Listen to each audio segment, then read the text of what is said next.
ఈ మధ్యన ముఖ్యమంత్రి గారు అంటున్నాడు డైలాగ్, కొత్త డైలాగ్ నేర్చుకున్నాడు, నేను మారిన మనిషిని. మారిపోయిందంట.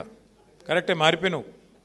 ఎలక్షన్లకు ముందేమో దానవీర శూరకర్ణ, ఎలక్షన్ల ముందు దానవీర శూరకర్ణ, ఏది కావాలంటే అది ఇస్తా అన్నాడు. ఇప్పుడు కుంభకర్ణ, లేస్తలేడు. మారిపోయిండు మనిషి, ఎగ్దం మారిపోయిండు. ఎలక్షన్లకు ముందేమో పాలమూరు బిడ్డ, ఇప్పుడు పాలమూరు ప్రాజెక్టును పట్టించుకోని బిడ్డ. ఎందుకు మరి నువ్వు ముఖ్యమంత్రిగా ఉండి ఏం లాభం ఈ రాష్ట్రానికి? నీ నాగర్ కర్నూల్లో, నీ పాలమూరులో ఇలా రైతులు రోడ్డుకి ధర్నా చేస్తుంటే సిగ్గనిపిస్తలేదా? బాధ అనిపిస్తలేదా?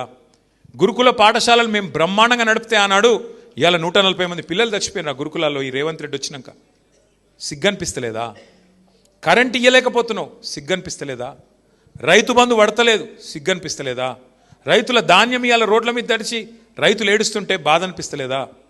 ఇంకా ఆయన అంటున్నాడు, మేము తిడుతుంటేనంట ఇట్లా విమర్శ చేస్తుంటే ప్రజల పక్షాన ఆయనకు మా తిట్లు వింటుంటే ఆయనకు సాడిస్టిక్ ప్లెజర్ వస్తుందంట, పైశాచిక ఆనందం వస్తుందంట.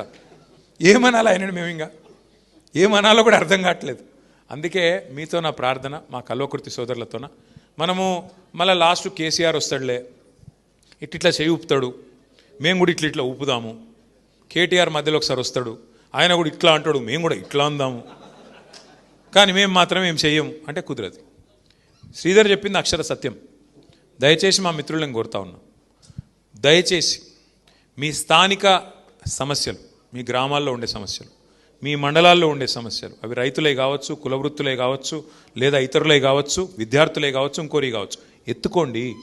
వాళ్ళ తరపున రోడ్డు ఎక్కండి, కదం దొక్కండి. ఇచ్చినాం, ప్రభుత్వానికి ఇచ్చే కాడికి టైం ఇచ్చినాం, మనం కూడా ఓపిక పట్టినాం. 2.5 ఏళ్ళు సరిపోయింది, 50% ఓవర్. ఇంకొక ఇందాక ఎవరో సోదరుడు మాట్లాడుతూ ఇంకో 2 ఏళ్ళు గడ్డు కాలం అన్నాడు, వెంకటేష్ అనుకుంటా.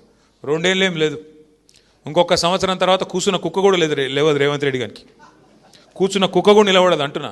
అధికారులు వినరు మాట, ఎందుకంటే ఆఖరి సంవత్సరం మొత్తం ఎలక్షనే కాబట్టి ఇంకొక సంవత్సరం తట్టుకోవాలా ఈ దుర్మార్గ అరాచక పాలన. కానీ ఈ సంవత్సరంలోనే మన శక్తి ఏందో, మన సత్తా ఏందో కూడా చూపెట్టాలి. ఖచ్చితంగా గలం విప్పాలి, బలం చూపాలి.